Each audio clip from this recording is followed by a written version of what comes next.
Армысыздар, құрметті көрермен, сіздермен бірге Аян, және бұл өмір хикаясы арнасындағы жаңа авторлық әңгіме. Анасының үйі өзен шеті ауылының ең шетінде, жол терең сайға барып тірелетін тұста орналасқан еді.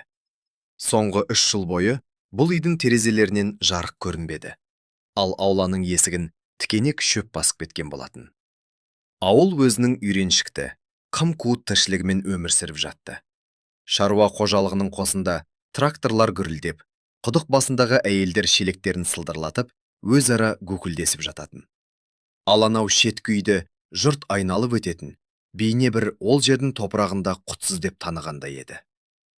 Ол қараша айының ортасында, шалшық суларға алғашқы жұқа мұз қатып, дала аспаны қорғасындай ауырлаған кезде оралды. Кешкі автобуспен келіп, иесіз қалған аялдамадан түсті де, кеудесіне ескі кенеп қапшығын қысастаған күйі тұрып қалды. Үстінде өзіне шақ емес, қазынаның сұр пальтосы, ал басында кемпірлерше тартып байлаған орамалы бар еді. Ауылда оны ешкім ұмытқан жоқ болатын. Бұл жердің есінде бәрі ұзақ әрі қадалып қалады. Мәдина оралыпты деген хабар үйден үйге кешкі тұманнан да жылдам тарады. Жұрт әртүрлі сөз қылды. Біреулер жазасын өтеп келді десе, енді біреулер қан шер деп айттады. Ал кейбіреулер жай ғана жерге тікіріп теріс айналды. Ол үйге ешбір жарық жақпастан үнсіз кірді. Мұржасынан түтін келесі күні таңертең ғана шықты. Оның өзі де бұл оралудан ұялып қысылғандай, әлсіз әрі жұқаланып көрінді. Ауыл адамдары бәрін білетін, бірақ сонымен қатар ештеңені де білмейтін еді. Олар оның мектеп бітіргендегі ең сұлу қыз болғанын, қалаға бақ іздеп кеткенін, ал одан 5 жыл бұрын сотқа айдауылмен жеткізілгенін жақсы білетін. Содан кейін одан ешбір хабар-ошар болмады. Байғы санасы қызының босап шығуына 1 жыл қалғанда, ел бетін көруге ұялып, құсалық пен аурудан қайтыс болған еді. Ауыл алғашында ішінен тынып, сырттай бақылап отырды. Бірақ қолтығына қаптамасын қысқан учаскелік полиция қызметкері, оның табалдырығына келген күні бәрі өзгерді. Осыдан кейін нан кезегінде тұрғандардың әңгімесі мүлдем басқа арнаға бұрылды. Құрметті көрермен, егер сізге өмірдің осындай ащы шындығы жақын болса, біздің арнаға жазылып, өз пікіріңізді қалдыруды ұмытпаңыз. Ал біз әңгімемізді бастайық. Өзен шеті ауылы аудан орталығынан шалғайда орналасқан. Бұл жердің жолдарының нашарлығы сондай, көктемде поштаның өзі әрең жететін. Өмір бір қалыпты, айналмалы шеңбермен өтіп жатты. Көктемгі егіс, шөп шабу, күзгі жиын терін. Әрбір адам алақандағыдай анық көрінетін. Кімнің күйеуі даладан қызыңғырап келгенін, кімнің өткізетін сүтке су қосқанын, кімнің бойжеткені сырттан келген агрономмен көңіл жарастырғанын жұрттың бәрі біліп отыратын. Бұл жерге бөтендер сіңісіп кете алмайтын, ал үлкен қателікке бой алдырған өзіміздің адамдар бөтеннен де бетер жат болып қалатын. Мәдина дүкенге 3-ші күні келді. Басына аппақ орамалын тарта байлаған, дүкеннің тұрақтықты сатушысы Күләш апа оны бірден таныды. Дегенмен, қыздың жүзі танымастай өзгеріп кеткен еді. Көздерінің нұры сөніп құрғап кеткен, ал еріндері енді ешқашан сөйлемеймін деп серт бергендей қатты қымталған. «Бір бөлке нан және қант беріңізші», деді Мәдина. Оның дауысы қарлығып, бұл қабырғаларға таңсық, өзгеше естілді. Күләш апа таразымен ұзақ әуреленді. Ол қыздың женінің ұшынан әрен байқалатын, жұқа білегіндегі өшірілмейтін таңбадай болып қалған терең тыртыққа тесіле қараттырды. «Ақшаң бар ма өзі?» деп сұрады сатушы. Жанашырлықтың артына жасырынған ауылға тән қатыгездікпен. Мәдина сөренің үстіне уысындағы мыжылған теңгелерін шығарып қойды. Дәл керегіндей ғана еді. «Бар, өзінің маңдай теріммен тапқан ақшам», деп жауап берді ол, Күләш апаның көзіне тіке қарап. Сатушы кібіртіктеп қалды. Қыздың жанарында ұрлықшының емес, енді ештеңеден қорықпайтын адамның көзқарасы тұр еді. Өйткені оның өміріндегі ең қорқынышты жағдай өтіп кеткен болатын. Керең сайдың шетіндегі үй бірте-бірте қиындықпен жан біте бастады. Көршілері Мәдинаның мұздай суық желге қарамастан шарбақты жөндеп, орманнан қорай бұтақ тасығанын, қолдарын қанатқанын көріп жүрді. Жалғыз өзі. Бұрын соңынан қалмай жүретін жігіттердің ешқайсының көмедінсіз. Екі үй әрі тұратын көршісі, зейнеттегі жылқышы Сәтбай ақсақал бірде қасынан өтіп бара жатып тоқтай қалды. «Қарағым, көмектесіп жіберейін бе? Жалғыз өзіңе бейнеттену ауыр шығар», деді ол. Мәдина бұрылып қарады. Жүзінде не күлкі, не ашудың ізі жоқ. «Өзім-ақ істеймін, ақсақал. Ауыр жұмысқа етім үйреніп қалған», деді. Қарт басын шайқады. Кешке кемпіріне былай деді: «Бір түрлі екен, өкініп жыламайды да, міз бақпайтын қасымсын сияқты. Бейне бір бұл жерде өз емес, тек көлеңкесі ғана жүргендей». Желтоқсан айы алғашқы бұрқасынмен басталды. Енді жұрт Күләш апаның дүкеніне жылыну үшін және түрмеден келген қызды өсектеп, әңгімелеу үшін жиірек кіретін болды. Ауылдың тірі газеті атанған Зейнеп кемпір шындықтың түбіне жетуге бар күшін салды. «Осы оны не үшін соттап жіберді екен, а? Қалада әлгі бір үлкен бастықтың көлігімен адам қағып кетіпті дейді. Бірақ өзі қақты ма екен? Әлде біреулер мойнына іле салды ма?» Тіс жарып, ештеңе айтпайды. Ішіне жыңғырып кеткендей үнсіз, дек күрсінетін Күләш апа. Келеді де, тұзы мен жармасын сатып алып, өз ініне кіріп кетеді. Бірақ қазір ауласының есігін іштен тас қылып құлыптап алатын болған. Елдің айтуына қарағанда, көзге түртсе көргісіз, түнгі боранда оған ауданнан Волга мінген біреулер келіп кетіптіміз. Қазақ ауылының жазылмаған заңы бар. Егер сен жұрт алдында ақталмасаң, көрші елдің ошақ басында отырып, көз жасынды көл қылып, мұңыңды шақпасаң, демек, ішінде бір арам пиғылының болғаны.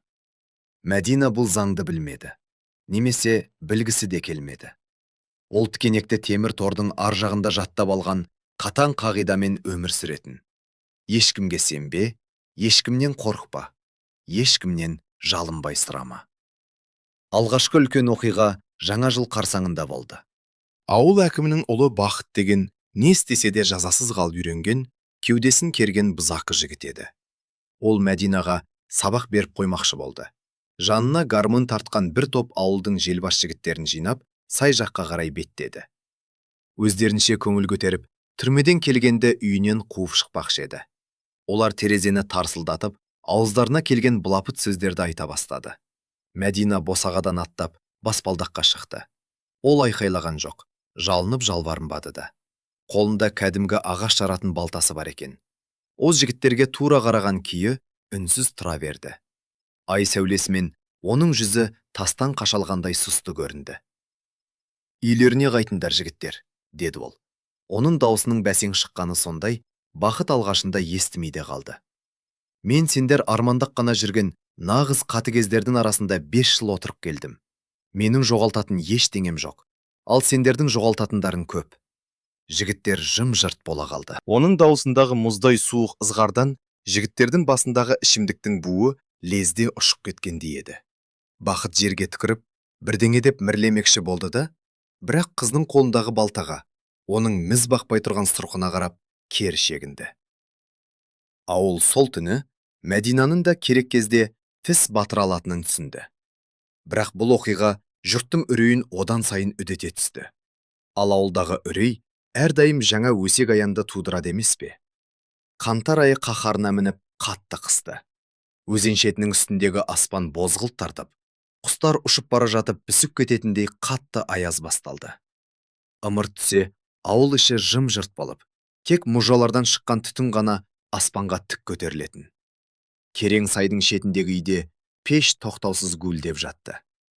Түрмеде жылудың қадірін біліп қалған Мәдина, отынды аса ұқыптылықпен үнемдеп жарып, қораның қабырғасына тізіп қоятын. Үйінің айналасындағы қар тапталып, көкшіл тартқан. Бірақ онда тек бір ғана адамның, оның өзінің қазыналық етігінің жіңішке іздері ғана жатты. Баяғы зейнеттегі жылқышы Сәтбай ақсақал бірде таңмен таласа оянып, Мәдинаның орман жақтан келе жатқанын көреді. Арқалаған қабының ішінде бірдеңе жыбырлайды. Қарт алғашында заңсыз қоян аулақ келе жатыр екен деп ойлады. Бірақ қыз оның шарбағының тұсына келгенде, қаптың ішінен қынсылаған дыбыс шықты. Тоңға оранған ақсақал: «Қарағым, анауың не?» деп сұрады. Мәдина тоқтай қалып, қапты қардың үстіне түсірді. Қаптың аузынан тұмсығы дөңгеленген, үлкен күшіктің басы қылтиды. Түсі сұрғылт келген, қарапайым ауылдың төбеті екен. Ескі ағаш кесілген жерден таптым, деді Мәдина. Біреулер аштан өлсін деп қарағайға байлап кетіпті. Оның дауысы бір қалыпты шыққанымен, жанарында бір сәтке әлде бір от жылт етті. Сәтбай ақсақал мұндай жанарды соғыс кезінде қоршаудан бұзып шыққан жауынгерлерден ғана көрген еді. Бұл ашу ызамен ұштасқан қатты шашаудың белгісі болатын. Бәсе, деп таңырқады Сәтбай ақсақал. Өзіме жеуге нан таппай жүргенде итті қайтесің? Екеуің бірдей аштан өлесіңдер ғой. Мәдина қатты қайтадан өғін асып. Екеумізге қиынырақ болар, есесіне жылырақ, деп жауап берді де жүріп кетті. Сөйтті де ол жымиып күлді. Қыс басталғалы бері алғаш рет. Бірақ бұл шаттан күлу емес, бәрін ішінен түсініп тұрған адамның мұңды жымиысы еді. Сәтбай ақсақал бұл оқиғаны кемпіріне айтты, ал кемпірі дүкендегі Күләш апаға жеткізді. Ауыл бұл жаңалықты екі ұдайы қабылдады. Бір жағынан жаны ашып, күшікті ажалдан арашалап қалды. Екінші жағынан, бәрібір түрме көрген адам, олардың өздеріне тән жазылмаған заңдары бар емес пе? Ал ауылдың тірі газеті Зейнеп кемпір тіттен байбалам салды. Ол мұны әдейі істеп жүр, біздің көзімізді алдап, сенімімізге кіру үшін. Ит асырағаны жай ғана бүркеншік. Ақпан айы туып күннің көзі жылына бастады. Онымен бірге ауыл ішінде көзге көрінбейтін тым-тырыс өзгерістер орын алып жатты. Өзен шетінде ешкім түсіндіріп бере алмайтын оқиғалар бола бастады.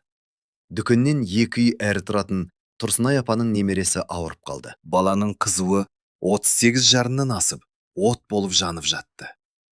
Ауданнан шыққан жедел жәрдем көлігі езілген балшық жолда батып жете алмады. Тұрсынай апа не істерін білмей, үй ішінде шыр-пыр болып жаны ұшырды.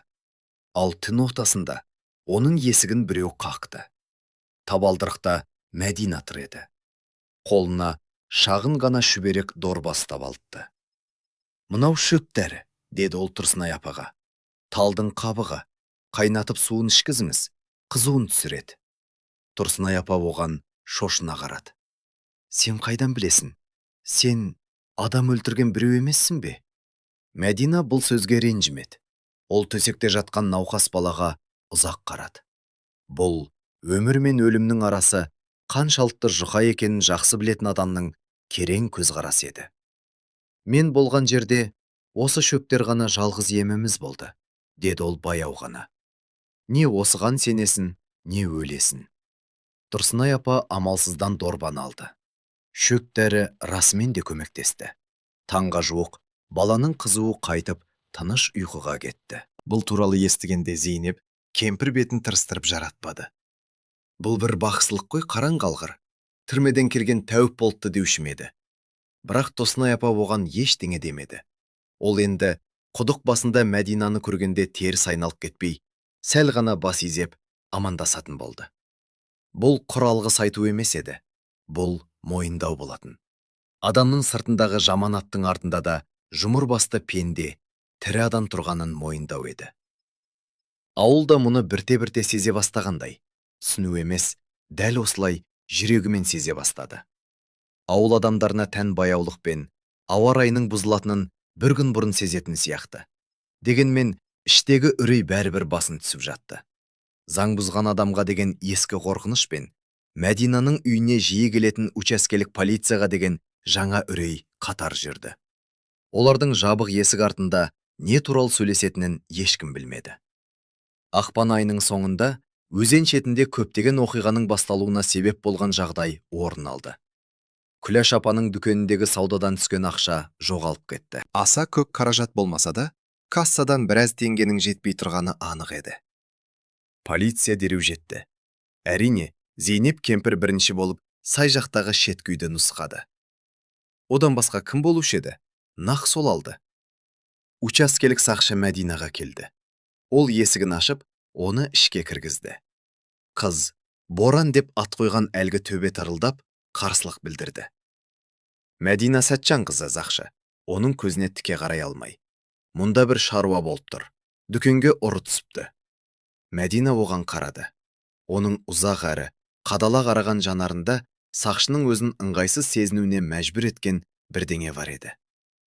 «Тінтіңіздер», деді ол қысқа ғана. Үйдің ішін тінтіп шықты. Ештеңе таппады. Бірақ ауыл бұған сенбеді. Ауыл сенгісі келмей, сырттай күтумен болды. Түрмеден келген қыз тағы қашан сүрінеді екен деп күтті. Өйткені бұл жерде әрбір бөтен адам, әсіресе кемір тордың ар жағын көріп келген жан, міндетті түрде кінәлі болуы керек еді.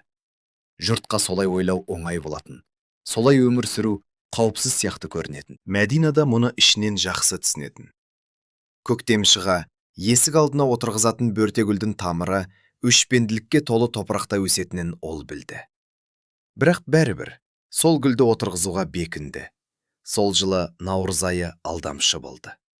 Күндіз күннің көзі шатырларды қыздырып, мұздақтардан ауыр тамшылар тама бастайтын. Ал түнде аяз жерді қайта қатырып, етіктің табанынан сықырлаған дыбыс шығатын. Ауыл көктемгі лайсаңды күтіп, жым-жырт отырды. Ескі мезгіл кетіп, жаңасы әлі толық орнамаған осы бір өләрі шақта көптеген жабық есіктердің құлпын жұлып түсірген үлкен оқиға орын алды. Бәрі сенбі күні басталды. Өзен шетінің екінші басындағы шаруашылық фермасының қазандығындағы ескі құбыр жарылды. Айналаны қалың бу басып, бетон еденге қайнаған су шапшыды. Осы алай-дүлейдің ортасында Мәдинаны бәрінен бетер қаншер деп ғайбаттап жүрген Зейнеп кемпірдің немере інісі, жас слесарь Әлібек қалып қойды. Жігіт қашып үлгере алмай, аяғын күйдіріп алған сондай, қайнап жатқан шалшық судың үстіне құлап түсті. Оны сыртқа алып шығып, ауылдың медициналық қосынына әкелгенде, фельдшер орнында болмады. Ауданға жиналысқа кеткен екен. Байланыс торабындағы телефоншы қыз екі қолын жайып, шарасыздық танытты. Көктайғақ мұздың кесірінен сымдар үзіліп кетіпті. Көмектің қашан жететінін бір Құдай біледі. Әлбектің жанұшыра айқайлаған дауысы көшеге дейін естіліп жатты. Баспалдақ алдына жиналған әйелдер жылап-сықтап, күйген жерге сармай жағу керек деп шулағанымен, ешқайсының денесін күйік шалған жігіттің қасынан табылуға жүрегі дауламады. Мәдина өзі келді. Ол жүгірген жоқ. Қолына баяғы ескі кенеп сөмкесін ұстап, жылдам әрі нық қадаммен жетті. Алдындағы тобыр оған құрмет көрсеткеннен емес, күтпегендіктен қақ айырылып жол берді. Ол ішінен хлор мен қорқыныштың иісі аңқыған бөлмеге кірді де, еңіреп тұрған Зейнеп кемпірге қысқа ғана бұйрық берді. Сыртқа шық, сосын су әкел, құдықтан мұздай су болсын, кездет. Кеше ғана Мәдинаны жер жебіріне жетіп қарғаған Зейнеп, кемпір бейне бір қолбасшының даусын естігендей, лезде бағына кетті. Мәдина сөмкесін ашты. Оның ішінде ұрының құралдары жоқ еді. Онда тап-таза қайнатылған дәкелер, дәріхананың күңгірт құтылары және ескі, таңбасы өше бастаған жұқа хирургиялық қысқыш жатты. Ол үнсіз жұмыс істеді. Оның отын жарып, шарбақ жөндеген қолдары қазір ең тәжірибелі дәрігердің өзінен сирек кездесетін дәлдікпен әрі жұмсақтықпен қимылдады. Ол жай ғана жараны таңған жоқ. Ол жігітке бірдеңе деп сыбырлап жатты. Дұға немесе дем салу емес, қысқа әрі нық айтылған сөздер еді. Сол сөздерден кейін Әлібек жұлқынуын қойып, тек ауыр әрі қарлыға деміге бастады.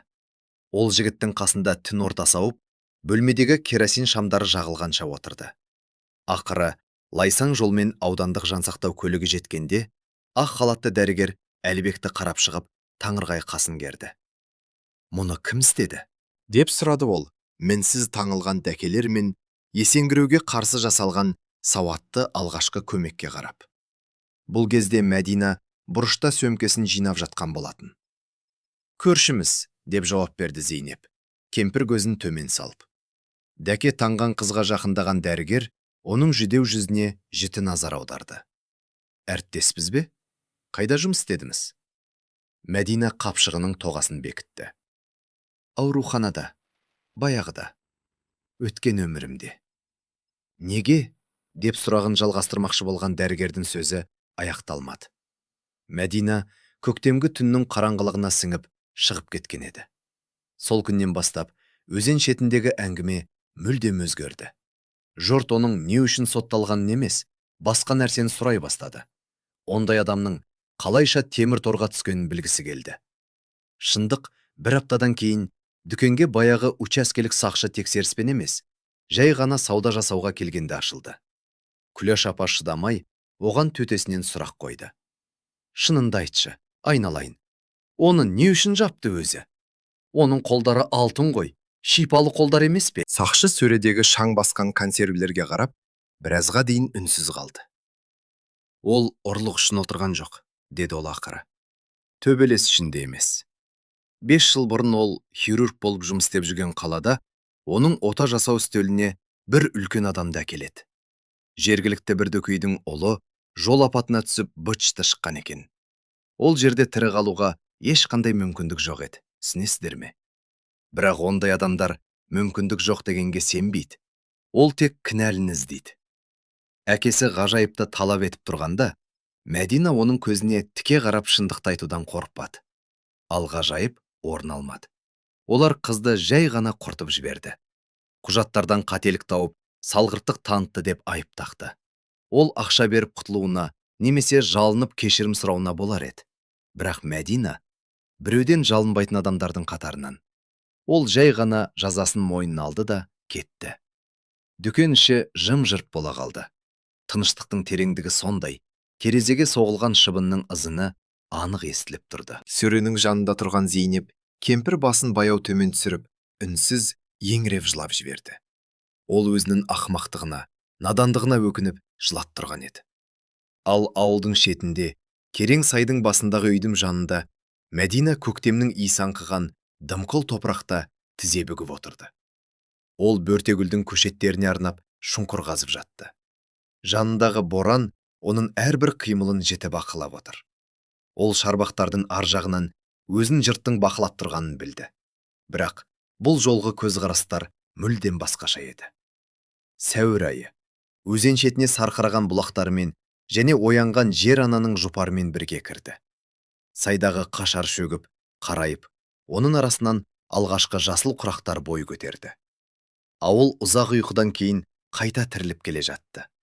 Шаруашылық ауласында тұқым сепкіштерді қызу дайындап, ал үйлерде бөлме ішіне масаңдататын таза, салқын ауаны кіргізу үшін терезелерді айқара ашып жатты. Бірақ сәуір айының басты жаңалығы егіс науқаны болмады. Сенбі күндерінің бірінде шеткі үйге бір көлік келіп тоқтады. Бұл учаскелік сақшының қызметтік УАЗ көлігі де емес, шаң басқан ауыл автобусы да емес. Ауданнан келген қара түсті дөкейлер мінетін Волга еді. Ол өзен шетінің ішімен ондаған адамның үрейлі де сақ көзқарасын өзіне аудара отырып баяу өтті. Мәдинаның қисайған шарбағының алдына келіп тоқтады.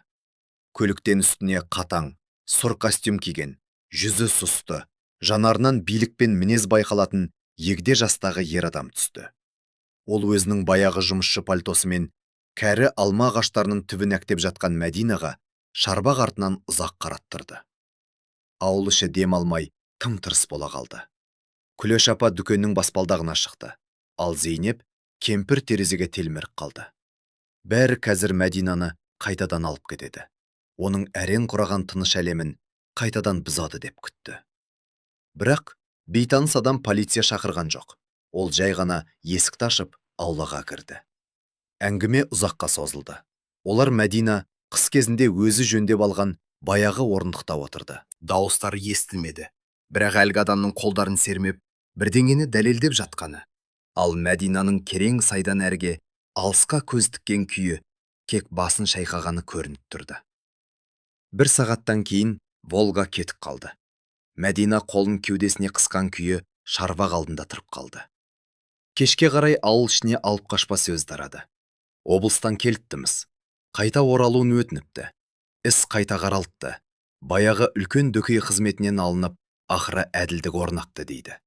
Оны қаладағы емханаға қайта шақырып, пәтер беріп, барлық құқығын қайтарып беруге уәде етіпті. Келесі күні таңертең Мәдина дүкенге келді. Сөренің артында Күләш апа жым-жырт отыр екен. «Кететін болдың ба?» деп сұрады ол. Бұл жолы оның даусында баяғыдай ызғар жоқ еді. Тек әлде бір түсініксіз, мұңды қимастық қана байқалды. Мәдина қағаз қалташалардағы гүл тұқымдарын ұзақ таңдады. Жоқ, деді ол басын көтерместен. Ешқайда кетпеймін. Қалайша? Деп таңырқады артында тұрған Зейнеп кемпір. Ол жақ қалай емес пе? Нағыз өмір сонда ғой. Сені ақтап шықты емес пе? Мәдина оларға жүрегімен керең әрі сабырлы көзқараспен қарады. Ақтағаны дұрыс болды. Бірақ өмір ме? Менің өмірім осы жерде. Ол жақта мен үлкен бір кетіктің бұрандасы ғана болдым. Сындым ба? Лақтырып тастады. Енді жөндеді ме? Қайтадан орнына қоймақшы. Ал бұл жерде мен жай ғана адаммын. Өзінің атым бар. Ол қолына гүл тұқымдарын қысқан күйі дүкеннен шығып кетті. Сол күні кешке оның үйіне ауыл адамдары ағыла бастады. Бірінші болып Сәтбай ақсақал келді. Арқалағаны бір қат таңдаулы тұқымдық картоп. Сосын бір шара жаңа ұйған айраны мен сармайын көтеріп Тұрсынай апа кіріп шықты. Ең соңында Зейнеп кемпір келді. Ол босағада орамалының ұшын жұлмалап ұзақ тұрды да, үстел үстіне жаңа піскен ыстық таба, нан мен қазы-қарта түйілген дастарханды қойды. Кешір бізді айналайын, деді ол, көзіне жас алып, жерге қараған күйі. Біз бір мысыз кемпірлерміз ғой. Сыртындағы жаманатқа қарап тон піштік. Ішіңдегі алтындай адамды көрмеппіз. Мәдина артық сөз айтып, көңілін қалдырмады. Ол жай ғана Зейнеп кемпірге алдына тосып, ыстық шай құйып берді. Мамыр айында өзен шеті құлпырып сала берді. Бау-бақшалар ақшақардай гүлге оранып, ал терең сайдың басындағы үйдің шарбағында ақыры бөртегүл шешек атты. Мәдинаның көктемгі суық балшыққа отырғызған баяғы көшеттері тамыр жайып кеткен еді. Оның күлгін түсті. Ауыр шоқпардай гүлдерінің жұпары аңқығаны сондай. Бұл иіс өткен жылдардың барлық өкпесі мен қайғысын жуып шайып әкеткендей еді. Мәдина енді ауылдың медициналық қосынында жұмыс істейтін болды. Ресми түрде фельдшер болғанымен, ауыл жұрты оны біздің дәрігер деп атап кетті. Оған көршілес ауылдардан да адамдар келетін. Ал ол өзінің шөп дәрілердің иісі аңқыған тап-таза бөлмесінде ешкімнің тауысын шақпай бәрін қабылдайтын. Ол баяғысынша аз сөйлейтін, бірақ енді оның үнсіздігі ешкімді қорқытпайтын. Оның үнсіздігі жанына шипа болатын. Оның оралғанына 3-ші жыл аяқталып қалған еді. Кешкісін күннің көзі қайыңдардың басын алтынға малып тұрған шақта Мәдина баспалдаққа шықты. Боран оның аяғының астында керіліп жатты. Ауыл өзінің мәңгілік, асықпайтын тіршілігімен өмір сүріп жатты. Өрістен қайтқан сиырлар мөңіреп, әлдеқайда гармон үні шығып, балалардың күлкісі естіледі. Мәдина бөртегүлдің жұпарын кеудесін толтыра жұтып, жымиып қойды. Ол кім өзі? Түрме көрген жан ба? Әлде қолы шипалы әулие дәрігер ме? Ауыл мұны сол күйі шеше алмады. Бірақ бұл енді маңызды да емес еді. Ең маңыздысы, ауыл алдындағы гүлдердің жайқалып өсіп тұрғаны, мұржадан түтіннің түзу шығып жатқаны, және кейбір адамдардың өткенге кек алу үшін емес, бұрын бос кеңістік болған жерге гүлденген бақ отырғызу үшін оралатын еді. Үміт пен қателіктен тоқылған мына жалған дүниеде кейде жай ғана қасында болу, артық сөзсіз, үнсіз ғана демеу болу жеткілікті. Және бұл шын мәнінде адамға толықтай жететін бақ екен.